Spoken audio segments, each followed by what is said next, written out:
Hi, my name is John. And my name is Lloyd. And we're the hosts of The Pint, a pop culture podcast. Lloyd, if you had to tell any of the people out there that might be listening to The Pint for the first time about anything unsavory or disconcerting we might do on the show, what would you warn them about? Well, sometimes we drop spoilers, and sometimes we swear like motherfucking sailors. Fuck yeah, we do. You heard it from him. You've been warned. Listen in.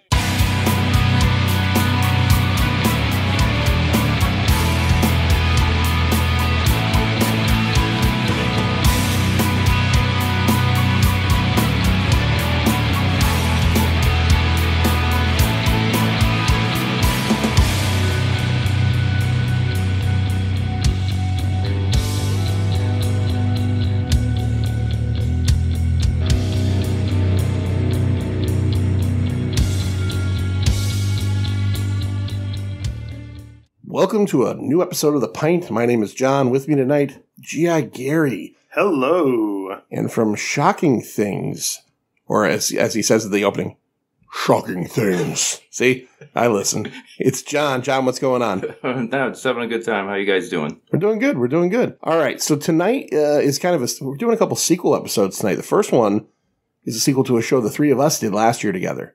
That's right. Right? What did we do last year, Gary? Pre-1990 action figures, the top 10 list from all three of us. From all three of us. And John, I said, why don't you get back in? Why don't you come on and do another episode? You said, sure.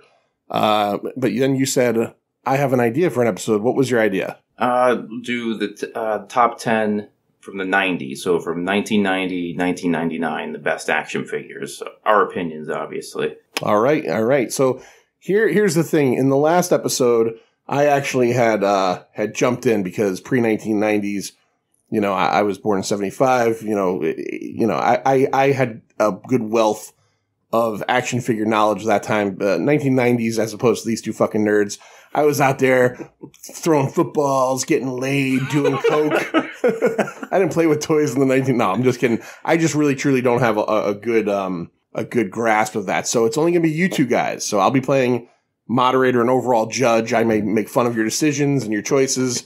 But that's just something I do anyway. So, but before we get into it, and we're going to talk about it at the end again, Gary, you got your own podcast now. I feel like a podcast dad.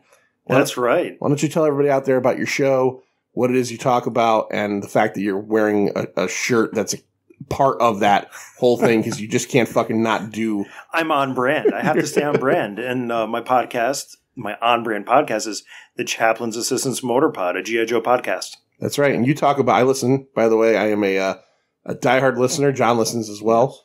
We were both talking about how good you are. It's a solo podcast, right? So you do it by yourself. I do it by myself. What do you talk about on the old Chaplain's Assistant? It's all about G.I. Joe. But Well, it centers around the vehicles of the G.I. Joe toy line because a Real American Hero era from 1982 to 1994 is really an action figure line that supports action vehicles. And at the time of this recording, August of 2022, we are coming to the end of the Real American Hero comic book. That's right. Larry Hama era, right? I mean, unless someone picks it up. Has he said he's done with it, or? It was leaked at FarleyCon. He was doing a panel, and he mentioned in the panel he was scripting issue number 301 for a different publisher. Okay. All right. So do you have any inside knowledge, or do you have any bets? The only rumor was Archie Comics, you think? It's totally an Archie property. No, it was Robert Kirkman and Skybound Entertainment were rumored to be interested in the property earlier this year. Okay. All right. So let me ask you a question as a hardcore G.I. Joe fan. Is there a part of you that's just hoping it ends? Be honest. Don't lie. Don't fucking lie. Yeah. I will say yes. It's a double-edged sword being having the creator with a property this long because, number one, it's great to always have that familiarity, but it's also, it's unlike, let's say, Robert Kirkman. When he has a property, an extended period property, he has a storyline planned out, beginning, middle, and end, over a 12-year, 13-year time period. Whereas Larry Hama is very old school, and he scripts issue to issue, as like if he was just a regular contract writer. Right. I've read that about, I've read plenty of Larry Hama stuff, but I never really realized that, he writes stories where he doesn't know the ending. Right. That's to always make sure that the story can continue if he ever got replaced. And he never got replaced on G.I. Joe. Right. Because he's written since issue 1, correct? Or like solidly for the most part? Solidly for the most part, yeah. So that's going back to 1982 in Marvel Comics. Right.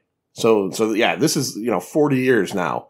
And that's actually kind of nice too if it ended, right? 40 years. Yeah. Oh, absolutely. But it's, when you're a fan of the property and then you go up to talk to somebody, it's like, hey, remember you did this thing in like 30 years ago and you just, contradicted.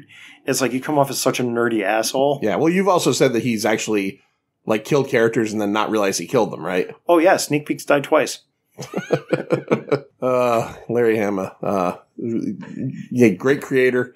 Wolverine, Iron Fist, many things. Not that he created Generation them, X was amazing. But he has lengthy runs on doing stuff that's really good. I mean, that's why he got into the Eisner Hall of Fame this year. Yeah, just did. Yep. Yeah, so he definitely has the chops. It was just, whatever. All right, and let's go over to John. John, Shocking Things. Why don't you tell everybody out there all about that podcast? Well, Shocking Things, my wife and I, Laura's my wife, we talk about horror movies, then I'll guess about science fiction and other cult films, and just we get surprises along the way. You never know what's going to happen. It's quite shocking what might happen on Shocking Things. You're going to hear a couple barks and burks in the background. That's my dog Indy. She's apparently having a fucking puppy or something tonight. We didn't know she was pregnant, but it's happening, so she's back there freaking out. All right, so check those two podcasts out, Chaplain's Assistant and Shocking Things. But let's get right down to brass tacks here. Let's talk about our YouTube. Again, I don't have a list. I wasn't a nerd in the 90s like you two pathetic fucking losers. So let's get into your lists right now. We're going to go from 10 to 1. Okay? As it goes on the pint, we don't, your number one's your number one. Your 10 through 2, if you want to put them closer to the top, that's great. But I'm not like looking for that necessarily. But the rule is your number one is your number one. So let's start with John. John, what is your number 10 favorite action figure from the 1990s? Okay, number 10. So at the time period, because we're about the same age, John. Yep. So I wasn't playing with toys anymore, but I was collecting them. I was going to stores reselling them too. I was like setting up at toy shows, even in high school. So I was still following everything. Yep. So there's reasons why I'm picking some of these. So this one is from 1991 by Toy Biz. It's electronic Venom that talks. Oh. And the reason why this figure stands out is he says phrases like, I want to eat your brain when you press the little backpack. Nice. I don't know if you're familiar with that. No. But it was very controversial at the time. So that's Die Spider-Man. It's another quote that he says. Oh. Yeah, it's a cool looking figure. Well, he's speaking German, the Spider-Man. Die Spider-Man. So that's part of the reason why the controversy, and just a child's toy that says, I want to eat your brain and die Spider-Man. And then he does a sss. Okay. So, are you a Venom fan overall from the comics? He's okay. I mean, I like him better than Carnage. Once Carnage came, I was like, this is like... I was never a big fan of any of the symbiotes. It was good to a point, but then they kind of went overboard, Now, is this like 3 3/4? It's probably like 4 inches tall. All right. Is this one you own? I used to, not anymore. Not anymore? No. So are you out on the weekends hunting for I want to eat your brain Venom?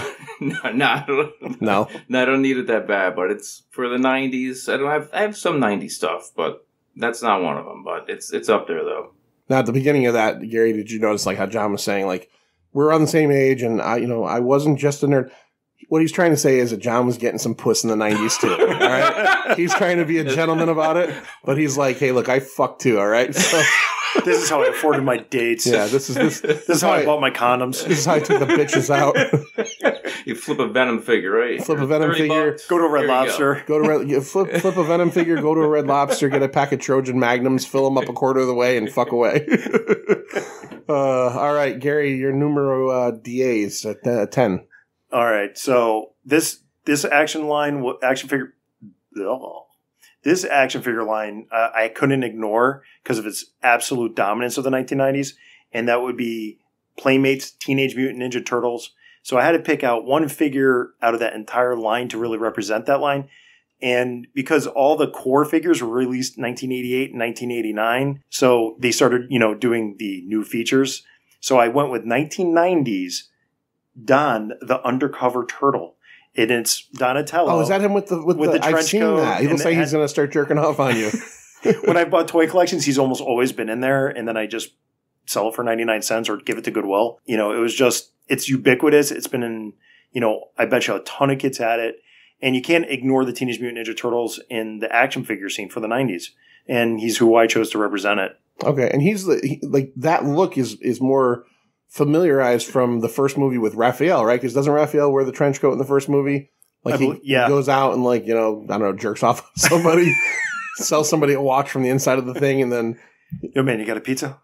I'll suck some dick for some pizza. So what is it about Donatello though? Why did they make them for all 4 turtles that were in the trench coats jerking off on people, or no, not that I saw. I had to go through the whole line, and I was just looking for something that stuck out. And this was the one that stuck out in my mind as the one that I remembered. Okay. Donatello, is he your favorite turtle? No, totally Michelangelo. I'm a Raphael guy. You, John, you got a favorite turtle? Was it Raphael's the one with the size? He's a badass, yeah. Yeah. I knew John. John fucks. I knew he would like that.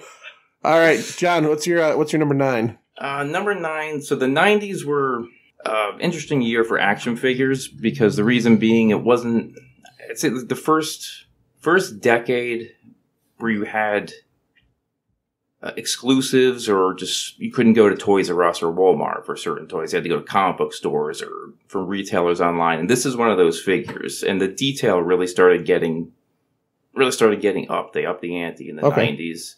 And this is from 1997, More Action Collectibles, Evil Ernie.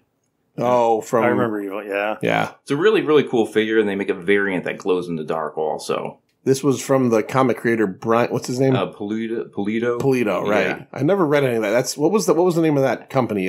Chaos. It started off as Eternity, I think, originally, right? The early stuff, and then later Chaos. Yep.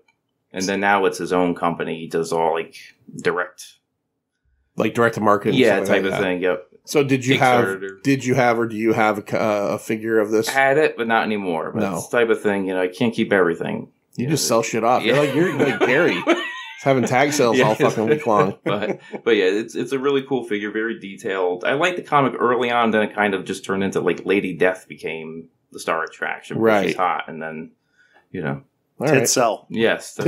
You're right. Tits do sell, Gary. Tits do sell. All right, so Evil Ernie. Gary, is that on your list at all? No. Okay. I was going to figure that. Now, Gary, before we get too balls deep into this list, by the way, I wanted to point out a caveat, aka a rule that I had about this list, is that there's no Transformers or G.I. Joe available on this. Are you okay with that? Is that going to fuck you up at all? Well, we're down to 6. All right. All right. Just a joke, Gary. It was that was actually John's idea. He said you should tell Gary that. I forgot to do it at the top of the list, so I wanted to throw it in there for a little laugh. Train's coming. Hold on one sec. Choo choo. All right, Gary, with that caveat taken away, now you don't have to worry about it. What's your number 9? Oh, it's a G.I. Joe or a Transformer. Well, it is by Hasbro. Okay, all right. But it's from 1991. It is Bucky O'Hare. A nice little cult property. Right, I know it is, but it is supremely 1990s. It is really fun. I appreciate it more now than I did back then. It wasn't really on my radar, but it has a weird G.I. Joe connection. Larry Hama created that character, right? That's right. Larry Hama created Bucky O'Hare in the 70s. And Bucky O'Hare is from what? Bucky O'Hare. He literally created it to sell toys. Oh, okay. Merchandise. It wasn't. I don't know. He says to me Bucky O'Hare. I don't 100% know. So it wasn't like a character from something else. He created it. DC was going to obtain it, and they never signed paperwork, so he kept it. He did comics with Neil Adams continuity. Okay. With Michael Golden on art, and then it turned into a TV show in the early 90s and a toy line. Okay. John, were you a fan of Bucky O'Hare? No, I remember these were in the dollar bins at KB. And I bought a bunch. For $1, they'll go up. And I held on to them for 5 years, and I donated it to Toys for Tots after a while. I like having the two of you on because you have this this almost bitchy attitude towards each other with your toy with your toy taste. Like John's like, oh no, I remember those. They were in the dollar bin at the KB. You know, where the poor people shop for their shitty toys. And Gary's like, that's all I could afford that Christmas.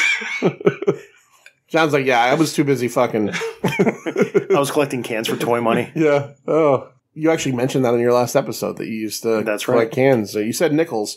Nickels. You said that. Were you looking for nickels on the side of the road or cans? Cans. Okay, because you said nickels in the show, and I'm like, was he just searching for nickels? All right. See, what I would do is I would ride my bicycle getting all the cans, and then I would ride my bicycle to Michigan to get 10 cents for them. There you go. Seinfeld joke. All right. John, number 8, what do you got? All right, this is a little obscure one. More obscure than Bucky fucking O'Hare. This is from, 1994 by Toy Island. Great toy company, right? Aren't they? They're legendary, right? No. I think I've heard of them before. Well, you've heard of them. This is from the RoboCop line. But the TV series. Okay. Pudface. Pudface? Yes, Pudface. This is I'll mention my friend Chris Barron. He said, he came home one day because he's a collector. He used to be my roommate. Oh, this figure's hilarious, isn't it? Pudface? I bought it. I never even saw the show, the series, but I thought it was hilarious. I'm like, okay, yeah, this is great. I'm going to get one now. So it's another of those KB discount figures. Pudface Morgan. And his face looks like a penis. Okay. So really? Yeah, I'll show you the pictures later. Yes. Yeah, so. Okay. We'll post this up. All right. I think he gave this to his girlfriend. Yeah. Well, so to warm up with. What was Pudface like? What was his character in the show? Did you ever find out? Was he a villain? He's a villain. He's almost like a Dick Tracy type character, like villain, like over the top, almost like a caricature of a villain. Right. So it's on YouTube. So you could just search for Pudface RoboCop, and there's some clips of him, so you could see him in action. All right, yeah. So if you look up Pudface RoboCop, like on your computer, do me a favor when you're done. Have safe search on, and also like browser history erase it. You don't want to die like in your sleep and then have that be the last thing someone found out you looked up. Like, Gary's history is filled with Pudface Morgan and Donatello in a fucking trench coat jacking off on people. All right, that's his number 8. Gary, what's your number 8? My number 8 is from 1995. It's Bandai. I Dig Dinosaur Neil Talking Tick from the Tick line. Tick. Okay, I was like, where the fuck are you going with this? All right. So what is? Say that again. What's the name of this fucking thing? I Dig Dinosaur Neil. Fuck. This episode better get some severe downloads from some real toy collectors. Because all the regular people out there are like, they haven't said one thing about fucking Star Wars yet. Fuck Star Wars. Okay, well, that's true. That's true. All right, so. The Tick is awesome. The Tick is absolute bonkers bananas awesome. And I was drawn into the Tick from the Fox Kids TV show. Because remember, I was an adolescent. I wasn't fucking yet. No, you're young. You're too young. And I love the Tick. And when I was looking at the Tick line, they had their 3-inch figures. And I'm like, I had a chance to buy a bunch of Tick figures from Goodwill a few years ago. And I got one, and I don't know where it went. But so I'm looking through the list again, and I'm like, okay, obviously the Tick is representative of the Tick. But there was 4 talking Tick action figures, and they all had different t-shirts or theme. And this one is like, I Dig Dinosaur Neil. And Dinosaur Neil is another character from the Tick line, which is obscure, obviously. Right. Because everybody's looking at me with blank looks. And just because it was just so obscure and so funny, it was just like, yeah, this is the figure that I'm going to buy on eBay today, which I did. And in a week or so, I'll have it in my house. Oh, you want a new one today? It was $15. All right, why not? Fucking Christ, John, you want to say something shitty about that choice, or no? I like the Tick. You're a Tick fan too. Now, what do the other T-shirts on the other ones say? Light like a beach.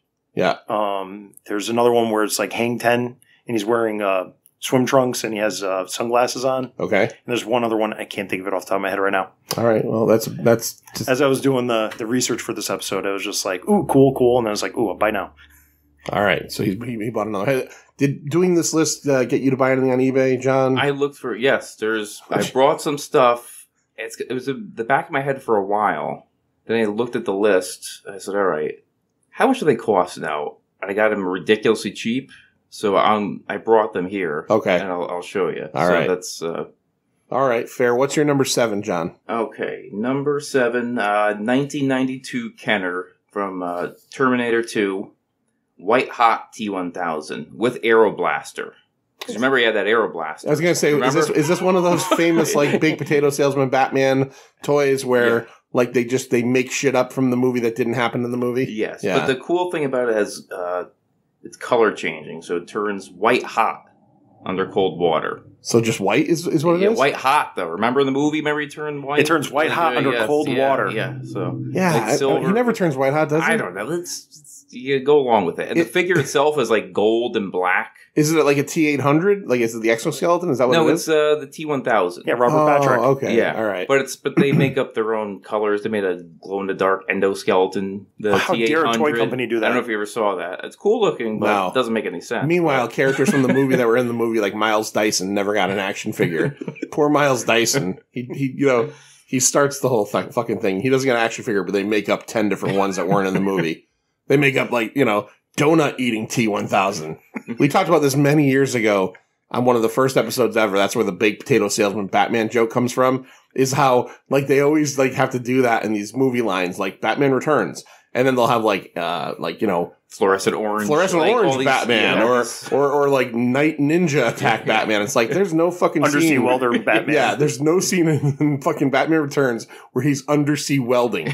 Why are you selling me this fucking toy? The Batman Returns, right? He's got the yellow, like the neon yellow, and he's got that, right? If I'm not mistaken, I think they made a figure like that. They might have. It wasn't in the movie, but that's because they do it constantly. These fucking things, fucking constantly. Okay, is that the figure you ended up buying on eBay? No. The ones I'll show you, they're good. Trust me. All right, they're worth buying. What was this was Hasbro? You said Kenner.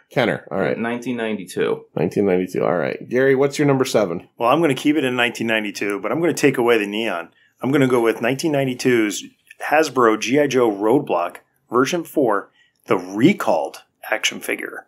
Recalled Roadblock. Recalled Roadblock. Why did it get recalled? He came with a little spinning flying disc that you wound up with a little launcher. Some fucking kid choked to death on it. Some fucking toddler fucking swallowed it and... The official reason was the launchers kept breaking. Okay. So they actually recalled them all and then re-released the exact same figure for half the year in 1993 before changing paint apps in 1993. Okay. All right. That's fair. But it's really...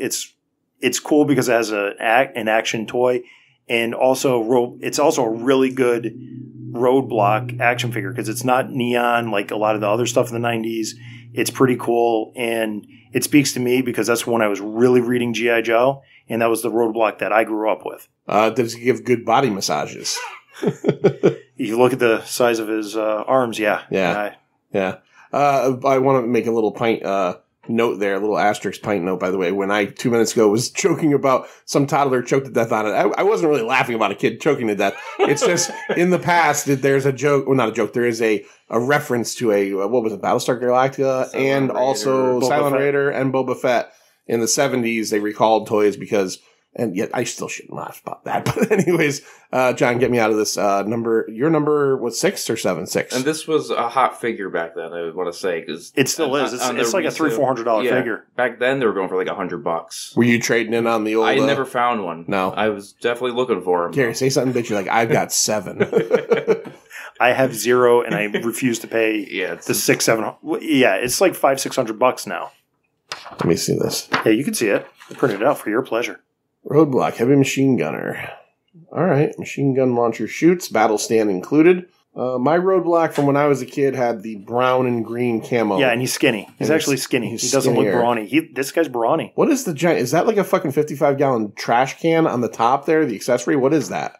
Yeah, that's the launcher. That's the launcher, okay. It looks like a fucking garbage can.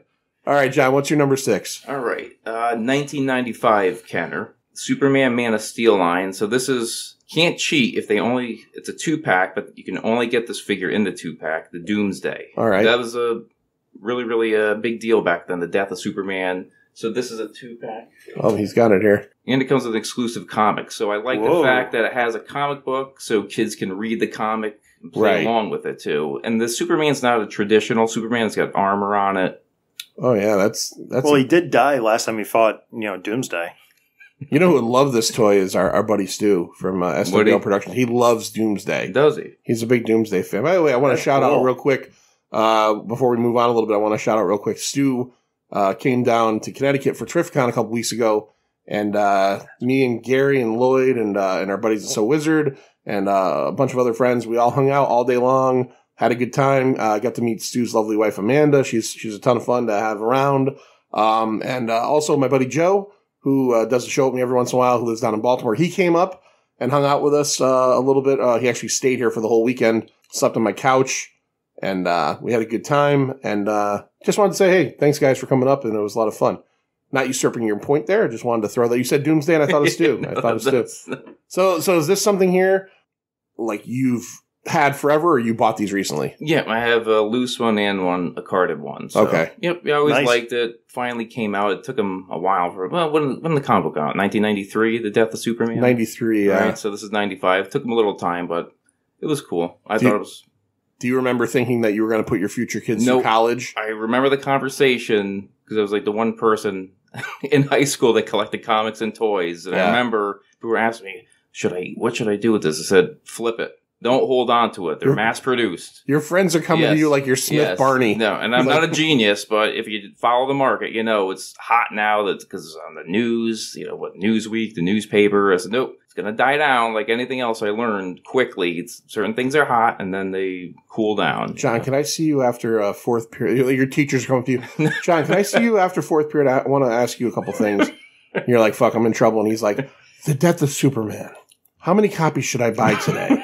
And do you think I should to roll them into a fucking IRA? And you're like, just get the fuck out of my face. It's like, I bought about 190 copies of Spawn #1 last year, and I haven't seen any dividends off of that yet. I'm hoping that The Death of Superman, or I hear The Breaking of the Bat is coming up. I hear Jim Lee is going to be drawing the X-Men soon. Should I buy 1,000 copies of that as well? I want to put my daughter through college. Yeah, I wish I had a time machine and say, no, the first true appearance of Spawn's in a Malibu, right? What are they Right. say? Yeah. Fucking people, man, with these fucking things.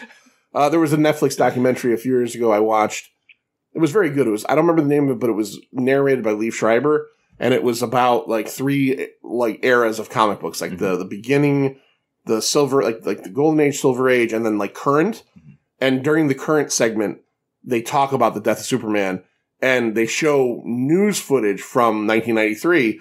People, going to comic stores, and there's a lady who just bought hers, and she literally says, this is not a joke, I'm paraphrasing, but she says, I'm going to send my nephew to college. And it's like, holy fuck, lady. Like, but you can't just print money either. You can't put money in a Hopefully Xerox. you went to college in the last 6 months. Yeah, I know, really. Go now. All right, so Doomsday. So in that, though, I'm looking at it, and I can kind of see why, Gary, hand me the Superman. I can kind of see why you don't say both of these figures, because this Superman is in a really fucking... Hunter Prey Superman. Oh, you know what? Go back to Stu again. Stu's a huge fan of that book. Oh, okay. I remember on his old podcast, which I won't name because he fucking hates his co-hosts. It's all fine. That he really loved this. So I'm gonna take a picture of these tonight and send them to Stu and say that John's the other guy on Earth that likes this Superman story. All right, Gary. What am I at? 6? What's your number 6? Oh, watch out! The Road Warrior is going by.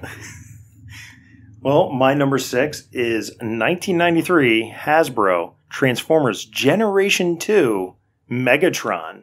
This is the first time Megatron wasn't a gun; he was a tank. Right. As introduced in G.I. Joe 139. You fucking nerd. So These are the toys of my youth. See, for me, when I go back, right, and I don't remember story-wise, but Megatron was a gun, okay? That's right. And then he died, right? And didn't he become Galvatron, the purple laser gun? Was that? No, that was in the movie. That was in the movie. But was Galvatron Megatron or no? It's been a long time. No. In the comic, he got fused with Ratchet. And then I'm a little murky on what happened after that because I haven't read all the way through the Transformers comic. Right. And then, like I said, they introduced Generation 2 through the G.I. Joe comic book. And that's when they introduced a character called Dr. Biggles Jones, another, hot chick. And she had a rail gun. And then Cobra stole the rail gun and gave it to Megatron, who was attracted to Destro's transforming fortress. I don't even know what the fuck you just said. I got to be honest with you. The Silent Castle that Snake Eyes infiltrated in issue 21. Oh, okay. That transforms? Yes, it transforms. All right, forget it. I don't want to know any more about that. What is it about this toy that you like so much? It's the launch of Transformers Generation 2, the first Megatron that I was able to get. My Megatron was much better in 1984. I got to be honest. Look at this fucking thing, John. Purple and green, baby. Purple and green. It's the 90s, baby. Fucking there was no way if I was Starscream I'd listen to a fucking word this jerk off said. By the way, we laugh. I'll put all these pictures up so you can see some of these if you don't know them. So okay, so he became a tank.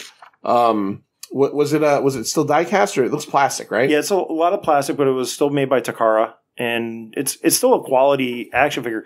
It's more in line with the generation or the original G1 Transformers with the way the transformations are. Is before they went to like all ball joints and became really complex transformations. So it's kind of like a transitional figure for me. Okay. But it's still, I think of Transformers Generation 2.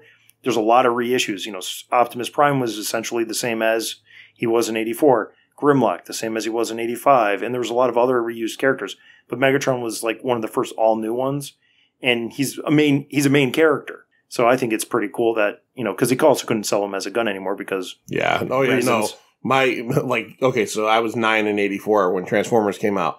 And I got, you know, for Christmas or whatever, my parents got me Megatron, you know? I mean, and it's ridiculous to think about it now because, I mean, he looked like a real fucking gun. It did, yeah. You know, it was metal. I mean, yeah, there's no way in today's day. Like, if you know, I know there's a million Transformers toys out there. I know there's a million different lines they do. But, like, if they were to come out with a new comic or a new cartoon or something, he would have to turn into a fucking, like, air fryer because there's no way they could do half of the shit they do way back in 1984. You know, it's crazy. Oh, yeah. Yeah. All right, John, you don't even like Transformers, right? You think they're fucking stupid. GoBots are better. GoBots are better. You're wrong on that. All right, John, what do you have for your, what are you, 5? We're number 5 now. Top half of the list. This better be good. Top half. Oh, he's digging deep into that fucking box. John with the box today. Similar to Gary, there's a toy line like he liked turtles, but it's hard to pick one figure. So I had to pick one figure from this particular toy line. 1997 by Playmates, the Star Trek line. Okay. And this is Mirror Mirror Spock. Oh, goateed Spock. Yes. Okay. Oh, yeah. Evil. Yeah, so it's one of those things I always wanted, and they finally came out with it. Type of thing I wanted as a kid, but, you know, they never actually made them. I made my own. Oh, you like with a marker? I did took that. a regular Spock That's and nice, dude. You should take a look at this. This guy's nice. Yeah, that's really good. You know, and really fascinating is on Netflix. You know, because I'm not I am a fan of toys, but not like you guys. You guys know all the companies and you fucking nerds, but the toys that made us that show. Which, by the way, is there going to be another season? There is, yeah. Okay, it seems like there was like quick fire a bunch of seasons. Yeah. I really enjoyed it. I even watched like the fucking My Little Pony episode because I'm just like, hey, that's cool. But like, I never realized the Star Trek like license it bounced around like fucking 10 times. Yeah. With Mego and all that, you're saying how many different companies made them? Yeah, Ertl had it at one point for Search for Spock. Well, and then the funny part is that Star Trek Motion Picture ends up being kind of like this failure, but they made toys for it. Nobody bought the toys. Mm-hmm. So when they make part 2, which turns out to be, in retrospect, the biggest movie of the bunch, they were afraid to make toys. Yep. So there was never figures for fucking Wrath of Khan based on the fact that nobody bought the unitard figures with their dicks popping out of them for the motion picture. And then then they come back for Commander Deckard stand. Yeah, Commander Deckard with his fucking nuts jumping out at you. Yeah. That's very cool. Yeah, you want to shout out your brother's podcast? Your brother's got a Yes. Shout it out. Give it to him. Star Pod Log and Star Pod Trek. So Star Pod Trek deals with all Star Trek. Oh, okay. I didn't realize he had 2 now. And Star Pod Log is Starlog magazine. They go through each issue starting from the beginning. And they work their way up. Wow. More nerdy shit. I love Starlog magazine. I've told it before. One of the ways I got into like nerd culture as a kid was my dad is not like a movie or nerd culture guy. He can give a fuck about any of this. My dad's more sports, and I'm into sports too, but that's more my dad's thing. My buddy's dad, who lived next door, who also was like a sports guy, big football fan and everything, but he was a big genre movie, and he used to get Starlog. And he would never let me have them, but he would let me borrow his copies when he was done reading them, with the caveat, and this is how I learned myself how I am with my stuff is it better come back to me in the same condition I'm letting you borrow it in. And I would read Starlog, and I remember being fascinated by like reading about these movies. There's no internet, 1981 or 82 or 83, and reading about. I remember reading. I'm pretty sure it was in a Starlog in the early 80s, like when I was like 7 or 8 years old. About they were going to make a Silver Surfer movie at one point. Like never happened, obviously, but like it was supposed to happen. Yeah. So there's a lot of like we do a lot of horror episodes here, and obviously we have Larry and kind of like that community that we're very friendly with, and those are all like the Fangoria people. I was like the Starlog guy. I love Starlog. Great book. So yeah, check it out. Starpod Log, you said? Yes. And Starpod Log Trek? Starpod Trek. Starpod Trek. Okay. Check him out. Your brother Nair. Yeah. Which is just a clever backward spelling of Ryan, by the way. Which I figured out. You said it by mistake one time. I don't know if he's trying to hide his identity. But I'm like, why is John's name John? And his brother's got this weird fucking name Nair. Like, what was his parents thinking? Like, you would think if one's named Nair, John would be named like Naj or something. But then, like, you said Ryan, and I'm like, oh, that's fucking Ryan backwards. Okay. All right. I get it now. I get it. Gary, what's your number 5? All right. Number 5 is from 1995, Playmates, Teenage Mutant Ninja Turtles, The Savage Dragon, Battle Damage Dragon. They actually did a Savage Dragon toy line as a subline of the Teenage Mutant Ninja Turtles line. And as I was doing the research on like 1990s toys, I never really was a Spawn fan, but I have read Savage Dragon off and on. And when I saw that, I was like, oh my gosh, this thing's really cool and I really like it. And it's something that I actually did consider buying on eBay when I was doing the research. But it was just, it's cool. It's a 5-point articulation. But it's the Savage Dragon. Freaking awesome character. That is the goofiest fucking like pose in the fucking box I've ever seen. I don't know what he looks like. It looks like his neck is broken. It looks like his neck is broken and his left hand looks like it's ready for the biggest dick on earth to be jammed into it. I see why, because he's got a gigantic fucking like billy club. But like, oh man, I've got to like take a picture before you leave. I got to put this up at some point. Look at this fucking, show him this. Show John this. See, I didn't know this was part of, like, was it just this figure as part of the Turtles line? No, there was a couple figures. I had the police officer one. You know what I'm talking about? Where he's wearing the shirt. Yeah, I didn't realize it was part of the Turtle line. Look at his fucking head in that picture. It's ridiculous. Yeah, it's like fucking Linda Blair in The Exorcist. Like he's trying to spin his fucking head around.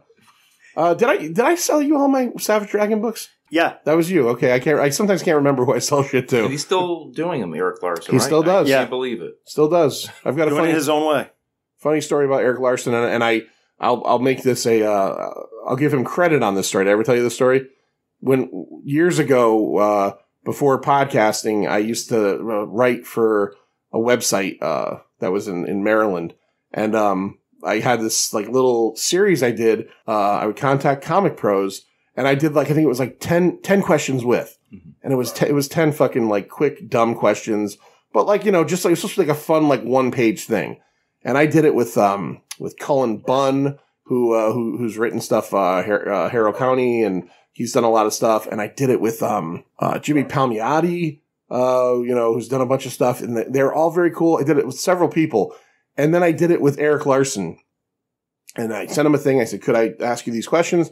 He said yes, and I asked him the 10 questions, and like they were literally like supposed to be like for a 1-page thing, like ketchup or mustard, like it was supposed to be that kind of thing. He fucking went off on me about like wasting his time, and he was like, I'll be honest with you, this is like a total waste of my time, and if this is what you want to do, I'll answer it. And then he answered him like I don't remember one, like there was one question like I don't know, like fucking baseball or football, I'm making that up, but he's like, don't care. Like he's just like these one word things, and then at the end he's like, if you wanna come up with some real questions, I'll be glad to give you some real answers. But like this is just a waste of time for everybody. So I had several comic pros that were very cool about it. Thank you to them for not being a dick to me about it.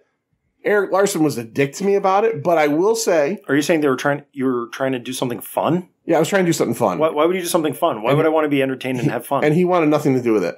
I did put together better questions. I did send them to him. He did answer them, and we did put it out. So I give him credit on that for maybe making me think a little harder. But the whole idea was it was supposed to be a quick, fun thing for like a 1-page thing. And he literally just ripped me apart.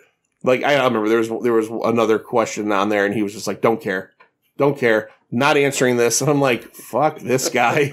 Fuck you. Go spend another 100 years with the next 20 issues of fucking Savage Dragon that nobody buys. But anyways, I also give him credit for making me, I guess, be a little bit better. But yeah, he was a dick.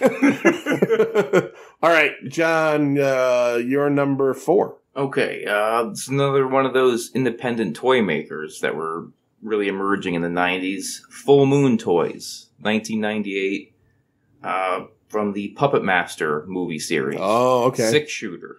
Okay, I know who that is. Have you ever seen the toy or Yep. no? It's a cool looking figure. Yep. It was just amazing that they actually made action figures for these. This is another one. You couldn't get them at Toys R Us or anything like that. You had to order it directly from like fucking Charles Band, right? Yeah. Well, they were like, no, it was big in the 90s. Like companies like now, like Entertainment Earth, but before Entertainment Earth, there was a whole bunch of companies like Hangar 18 Toys. Okay. There were all these exclusive in the 90s that you can only get from these small companies. You had to go to Media Play in Newington. Certain places, Do you like remember Tower Records. Do you remember Media Play in Newington? No. Oh, Gary, you? No. Oh, fuck. Media Play in Newington I used to love that place. Where I bought my first Blu-rays, my first DVDs ever. Okay. I got my DVD player for like $7,000 because remember that's how much they cost when they first came out. It was like, in all seriousness, it was like $500. And then I went there and they were essentially a DVD, CD, cassette, book, and toy place. Mm-hmm. Right on the Berlin Turnpike heading into Hartford in a plaza over to the right. I think now it's a Big Y or something. I used to love that place. But yeah, they used to always have, like, you know what I'm talking about. Now I know, yeah. You know what I'm talking about. Now I know where Media Play is. It's like a health center now. Okay. They always had very cool things you couldn't find anywhere else. I had gotten I think McFarlane Toys made the Orca with Quint. You could put Quint in the mouth and everything like that. I had that from there. And by the way, my first 2 DVDs I ever bought, American History X, because I'm so into Nazis, and Mallrats, because I was really into Kevin Smith at the time. First 2 DVDs I ever owned. So this is, were you a fan of the Puppet Master films, I'm assuming? Oh, yes. Yeah. They're completely ridiculous, but they're entertaining. Yeah. And you didn't go for Blade. You didn't say, I want the main guy. I'm going for fucking 6-shooter. Well, he's the coolest one. And they started with these exclusives. I don't know if you guys have ever seen this. They start making exclusives that make no sense. Like they made for the Puppet Master line. They had one that had a blue bandana. Wasn't in the movie, but they just to sell more figures. Yeah. So this retailer would get exclusives. Those are stupid. Just basic figures, though. So, but yeah, he's the coolest looking one, I think, out of all of them. A couple years ago, my buddy James bought me for Christmas a big boxed Pacific Rim. Mm-hmm. I love Pacific Rim, and he bought me one of the Kaiju. And he gets it for me, and I'm looking at it, I'm like, I don't remember this thing being in the fucking movie. It's not in the movie. It's like the same thing you said. It's like, they're like, well, we have like all these robots. We could just fucking make them up and make people buy them. And I'm like, it's a great figure. I love it, but it's not in the fucking movie. Fucking bastards. All right. Gary, who's your number 4? Number 4, 1992 by Toy Biz. The Uncanny X-Men line. It's Wolverine with the pop-out claws. All right. Let me ask. Snick. Blue or brown costume? Oh, it's all blue. Blue. And I think those are out again now, right? Are they doing those in those type of packages? Yeah, like a retro Marvel Legends. Yep. So what did you like about that toy, Gare? Well, it's Wolverine. Yeah, you're a big Wolverine guy? Well, it's Wolverine. Yeah. Can we be honest with people who say they have a favorite X-Men that's not Wolverine? They're lying to you. Do you think they're lying to you? When they try to sound like smart, like, oh no, my favorite X-Men is Professor X. Like, no, it's my not. My favorite X-Men is Jubilee. Yeah. I mean, he's the one that built up the most. Are you going to say, you're going to say you have a different favorite X-Men? Iceman, too. Okay. All right. He's underrated. All right. But they made a Weapon X figure, too. Did you ever see that? Yeah. With the visor and everything. Yeah. This is a Nayar. When I bought that, he goes, this is the dumbest figure. What are you going to do with it? Put it in a cup of water? Is that what you did with it? No, because it had like the headpiece on and like, you know what I'm talking about, the figure? No, I guess not. I know the Weapon X look. Yeah, so it's supposed to be like in a laboratory type setting. He goes, but what are you going to do with this figure? You can't do anything with it. He's supposed to be in a lab in water. Oh, okay. Oh, okay, I get it. No, but they sent him out in the wilderness with all that gear on. Did they? Yeah. Yeah. Yeah. I remember that. I got the trade paperback, first printing. I spent all I've read it my a million times. I spent all of my time as a kid putting Han Solo from Empire Strikes Back in cups of water and freezing him over and over again. You couldn't find that figure in my house because it was behind the bags of fucking peas and broccoli. Who's that? Oh, let's get something to eat. You want an ice pop? Yeah, hold on. What's that? It's fucking Han Solo. So is that the only? Do you have that figure? Did you go and buy it on eBay? No. I really like what Marvel Legends is doing, so I don't feel like the need to go back in time to the Toy Biz stuff. Yeah, Marvel Legends did some really good stuff. A couple years ago, I actually, and I don't like toy hunt stuff. I'm not like you two fucking creeps, but I went and looked at I went to Walgreens all over to find that thing, the Fantastic Four thing that they had a couple years ago from Marvel Legends. Oh, is that exclusive, right? I don't know if it was, I think it was an exclusive, or maybe all of the Fantastic Four were exclusive through Walgreens. Walgreens does a bunch of exclusives. Yeah. And in any case, I checked, I was always checking every time I'd go out.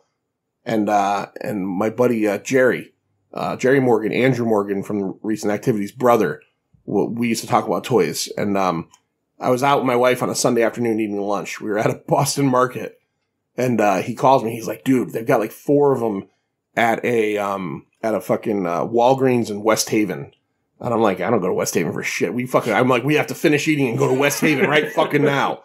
She's like, calm down. I'm like, no, because we're going to get there and all 4 are going to be gone and I'm going to get fucking mad. And we got there and there was only 2 left. In the course of fucking 30 minutes, 2 other creeps found it. It was probably you two.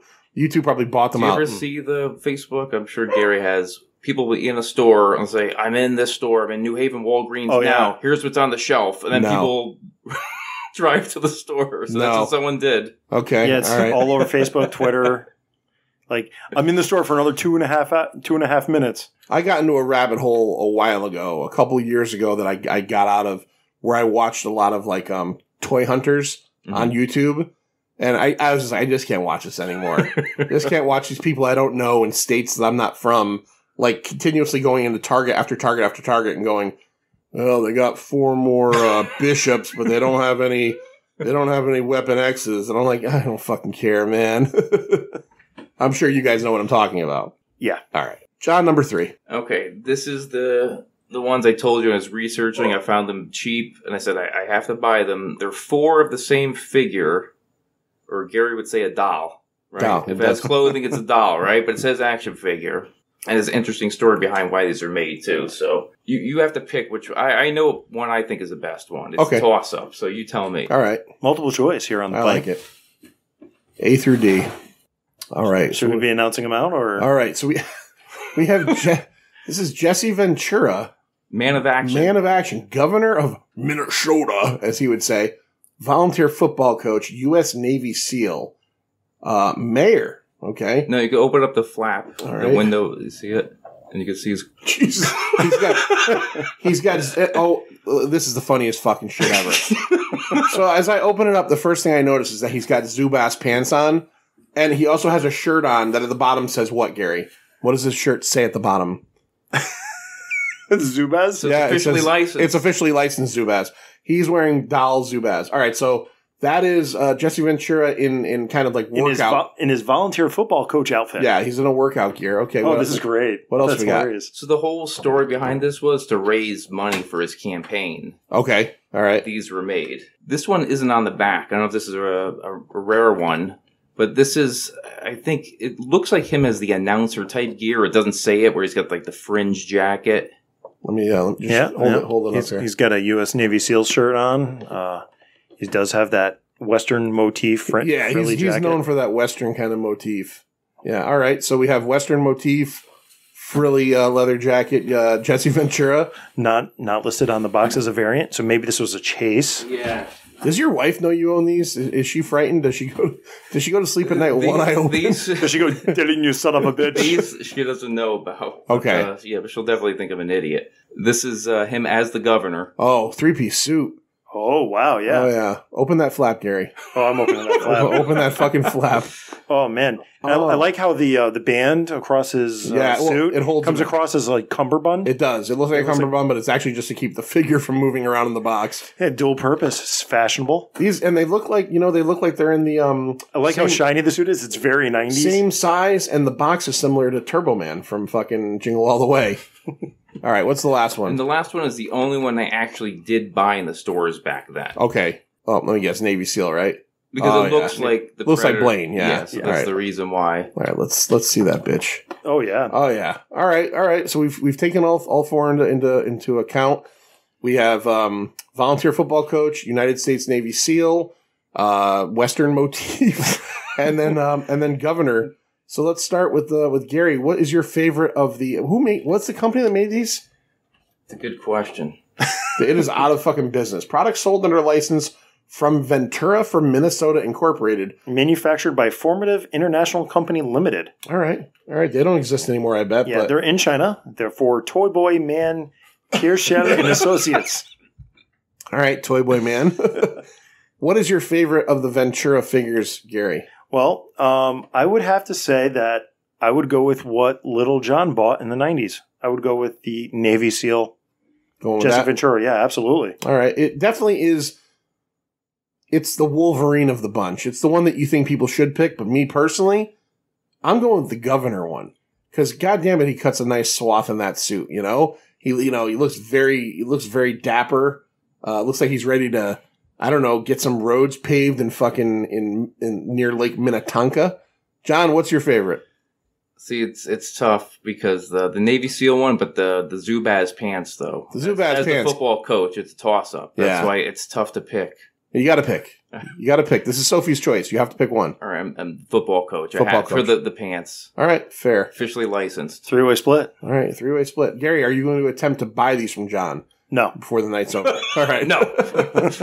And this is coming from a guy that buys every fucking thing he sees. He's like, No. oh, I'll take 9 of them. If he wasn't a GI Joe comic, he'd think about it. If I had more 12-inch G.I. Joes. John, we're going to need pictures of these for when the episode will be out in a few weeks, so we're going to need pictures of these. But you agree this deserves to be on the list? Oh, I mean, Absolutely. No, those are cool. Those are very 90s. Well, It's ultra 90s. it is ultra 90s. I think you're going to have to twist my arm to say I agree that there should be on the list of coolest toys in the 90s, because there was probably thousands more. But they're definitely, if there was a unique point awarded, you certainly get that, because I'm going to go with, on Gary's 3 and up, he does not have fucking Jesse Ventura in his fucking, maybe he has Jesse Ventura like in a fucking like a chef's outfit or something. Gary, is your number 3 Jesse Ventura in his chef's outfit? No. What do you got? It's baked potato salad, Jesse Ventura. Baked potato salad? No, it is 1993 Kenner Batman, the animated series Combat Belt Batman with firing grappling hook and missile. Oh, okay. Let's check this out. So it is the Batman the Animated Series line. Absolutely iconic. Oh, yeah. Absolutely 90s. Kevin Conroy, who was at Terrificon. Yes, he was. He walked by us. He was on the phone when we were over at Robert Baron Zink. I was like, that's fucking Kevin Conroy. Yeah. Yeah. I don't know. I get excited at shit like that still. This, you know what? I'm going to go with right now, out of everything you guys have shown so far, this is my favorite because Batman in the Animated Series is one of my favorite things ever. And like, you know, take out of it the grappling hook and all that bullshit. Come on. No, sorry. You have to have spring-loaded action features with 1990s toys. You do. Okay, you do, granted, but why would Batman have fucking neon yellow shit? Like, he's the Dark fucking Knight. Like, you know I'm right about that. Yeah, I know you're right. But if you take the figure into account and as an added bonus, that packaging's fucking awesome. It is. Right? Because it's got that Bruce Timm look, you know. Oh, yeah. Oh, fuck. That's pretty dope cool. as fuck. That is dope as fuck. Do you have this? Do you own this? No, I don't. No? No, I'm not a real big Batman collector. No? I like reading Batman on occasion. I like watching the animated series stuff, but I'm not like a toy Batman collector. I'm not a real big DC guy. Okay. That's fair, because in all honesty, currently, like... That's all DC is Batman. Well, it's not just Batman, but fucking DC Comics, man. Like, we'll save it for another show, but like, I look through previews sometimes and I'm like, I can't make heads or tails of what the fuck's going on in DC Comics. Like, I don't understand. Like, it's almost the same for Marvel, too. Like, I read certain Marvel titles. I'm way behind. I read Amazing Spider-Man. I read Daredevil. I read the Hulk. But if you were to ask me what's going on in, like, the X-Men side of the universe, or what's going on, I don't fucking know. I know what's going on in the books I read, and I kind of can glean into other things through little storylines here and there that might touch on it. But like, I feel like such a disconnect from all that. You know what I mean? Like, Yeah, absolutely. it's simultaneously a really good time for comic books and a really kind of shitty time right now. And DC is a fucking mess. Like, I know other podcasts will go on forever about they canceled the Batgirl movie and all that. And that is true. You know, this kid with the Flash. But if you want to get right down to the core of the comics, go through, like, you get previews from Dan, right? Yeah.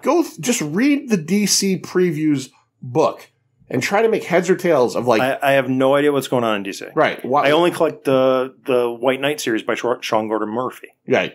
Yeah. That's awesome. I collect, I was going to give up Batman, and then Zdarsky took it over.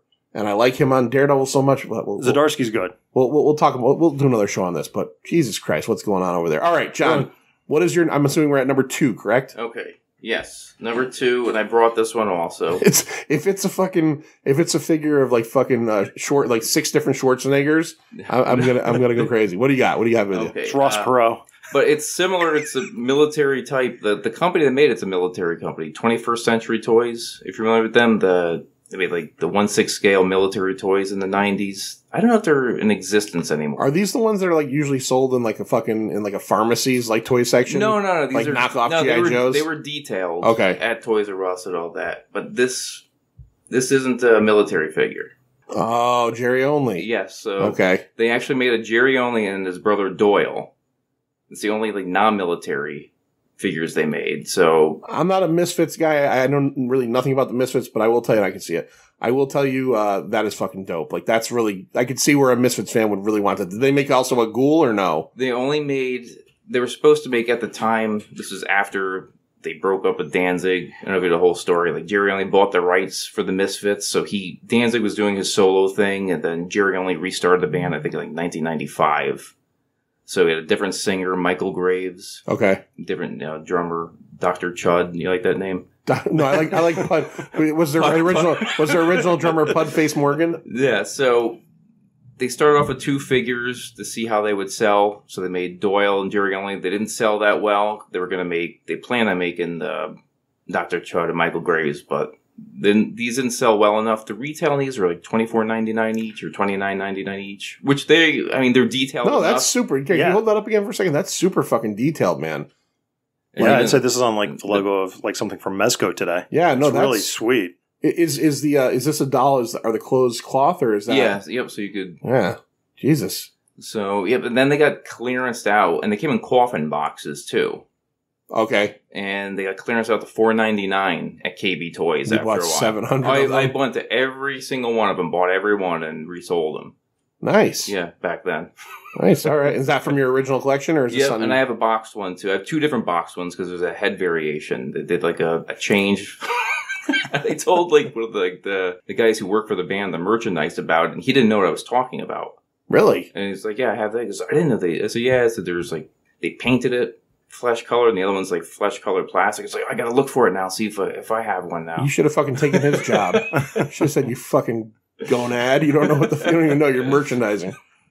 All right, Gary, who's your number 2? Number 2, closing out the 1990s. 1999, Hasbro Transformers Beast Wars Transmetals 2 Megatron. This is the Dragon Megatron from the end, near the end of the Beast Wars line.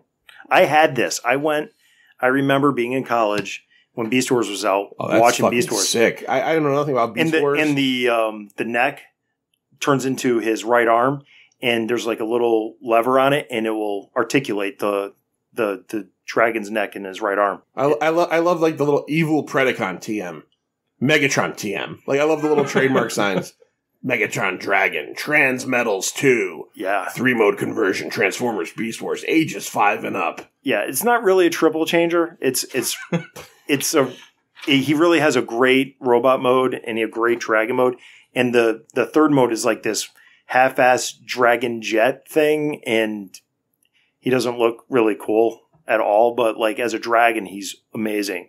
And as a Megatron, he's amazing. His head looks similarly as uncomfortable as Savage Dragon's head in that package. They're both maybe that's a dragon thing. They're both in that like fucking broken neck kind of thing going on. Well, he's like an owl because he's a dragon, so he can turn his head all the way around. Are you going to find that and rebuy it?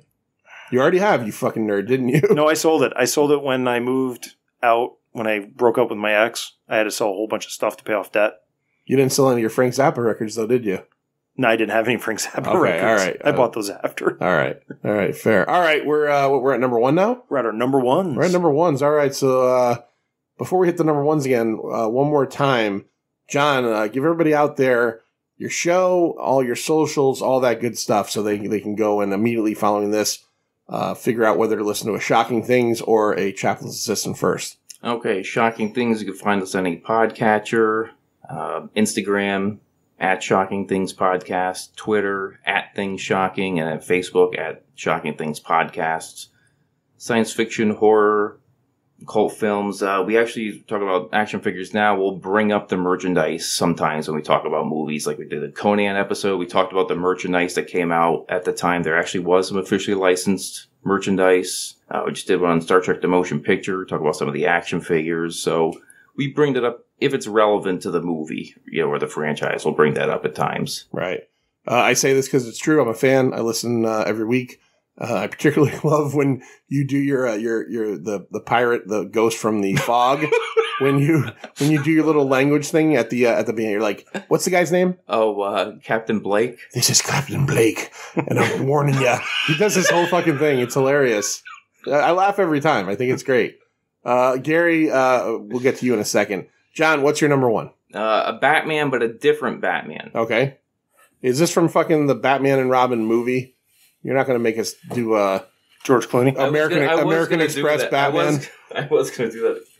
All right, what do we got? Okay, so this is from Kenner 1990, the Dark Knight collection, Bruce Wayne Batman. The thing that's cool about this is you could take the cowl off and it looks just like Michael Keaton. All right. Because the issue was, this is 1990, because 89 is a different company, Toy Biz, had the license. Their figures look like crap. So once it expired the license, Kenner got it. And, Batman was still pretty hot, so they really, for what it's worth, they made as much merchandise as they can. They milked it until it died. And that's another one. I was a collector. I said, I'm going to buy 2 of these. This one I'll actually open up. He's got a pre-molded Batarang in his right hand. Doesn't come out. His it looks like his the utility belt might come off. There's a little loop at the back there. This figure is proportioned weirdly. If you look at his head, his chest and his fucking hands are giant. It's like a Rob Liefeld. Yeah, it's like a Rob Liefeld. Yeah, it's tough to make it, to be perfect with the costume. But this is something, as a kid, I would think it's really cool. It's absolutely, I agree. It is cool. You know what's cool about it as well, Gary? Is you can now take all your nerdy G.I. Joes and you can take this cowl and cape and make any one of your figures into Batman. Oh, man, I wish I brought Scoop. All right, so, and who made this one again? Kenner. This was nice. A Kenner, okay. Because the 89 one looked like crap. Have you ever seen those? I think so. But they did a great job. And they made the ridiculous ones, too. But this is one of the normal Batmans. Okay. I like the cloth cape. I like the mixed media. Yeah. It's nice. Very cool. All right, Gary, give everybody out there your socials and all about your show again. All right, the Chaplain's Assistant's Motor Pod, the nerdy little brother to the pint. We are the strange but not estranged little brother. And you can follow me at Chaplain Joe Pod, Twitter, Instagram, Facebook, and it's all about G.I. Joe. That's right. If you're a G.I. Joe fan or even semi-interested, jump in. He does some great things. He does some bad episodes, like when he talked about his fucking Serpentor for 25 minutes. No, I'm kidding. I hate that character, but it was still cool. It's still very interesting. Like I said before, I keep up, don't keep up. I don't read the comic anymore, but I listen to your comic breakdowns. I'm like, this is an interesting, where it seems like where it's going is interesting. Yeah. And I've been reading it for 30 years and I have that experience and I just put that into my review and just be honest with myself and the audience and just be like, yeah, this is what's going on. All right. Fair. Gary, what's your number one toy of the 1990s? Completely on brand. It's 1992 Hasbro Hall of Fame G.I. Joe. That's 12-inch Snake Eyes. Oh, okay. All right. Again, Gary, let me ask you a question. That's my dog in the background again, having that last puppy. Indy's a huge Snake Eyes fan. Yeah, everybody's. Well, that's my question is, much like I said about Wolverine, and John's going to disagree now. Are people lying when they say they have a favorite G.I. Joe that's not Snake Eyes?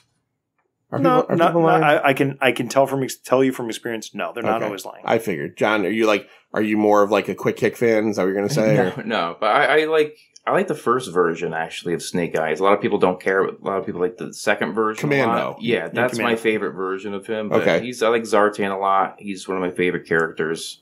Yeah, Zartan's badass. Let me see that picture. Yeah, and this would be classified as a doll because his pants come off.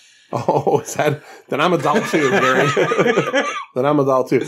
Oh, you know what? I don't know. Like, is this? This would be in 3 3/4 form. It was called version 4. Mm-hmm. Some people lovingly call it Paintball Snake Eyes, and I'm not a fan of this version. It's very 90s. He's wearing a turtleneck. Yeah, but it's it's the best 90s version of Snake Eyes. But it's really like when I was reading the comic and there was no Snake Eyes on the shelf because you can never find Snake Eyes. Right. But there was this 12-inch figure on the shelf.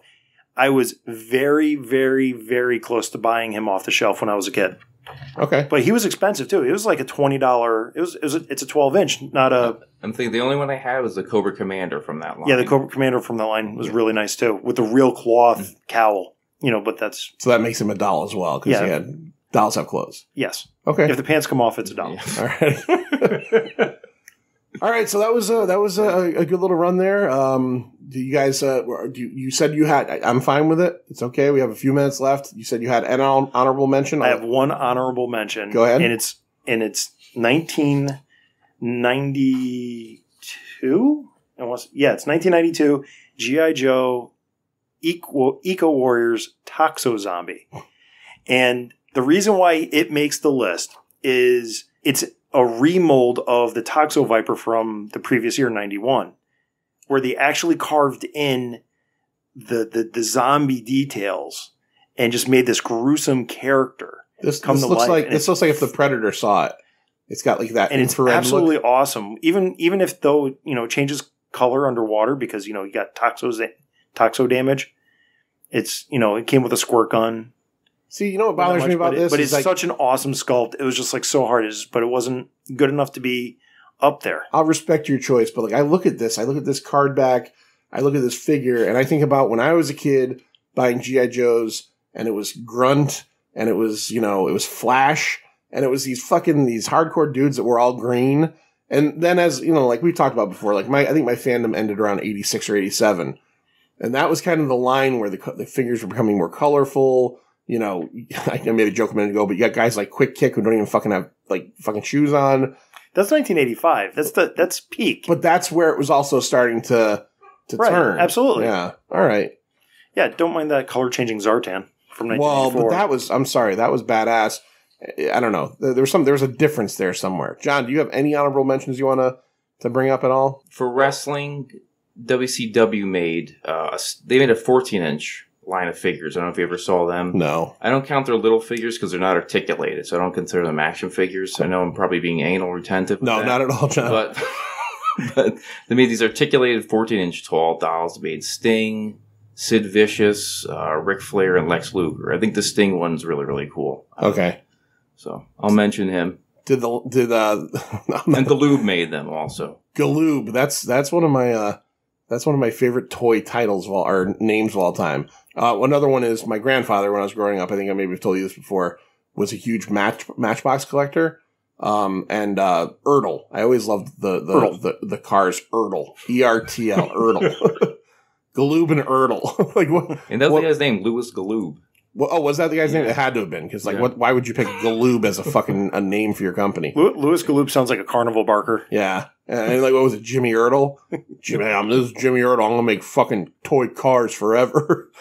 All right, guys. Thank you so much for coming on again. John, you now have some time to think about your next toy specific list that we'll do together. I'm serious. All right. I'm serious. Both you guys come up with an idea, and then we'll do both of those on the same night.